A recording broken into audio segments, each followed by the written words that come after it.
Drug design, development, and its safe launch into the market is a long and complex process that may take several years.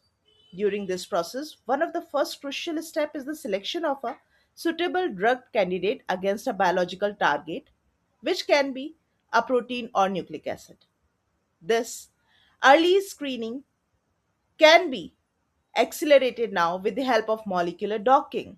Once a library of probable lead compounds is prepared, these molecules can be virtually screened against the selected target, and based on their predicted binding affinity and interaction patterns, the best candidate can be shortlisted for further experimental validation.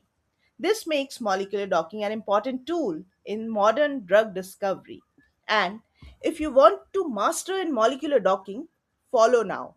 Full molecular docking tutorials and advanced course updates are coming soon.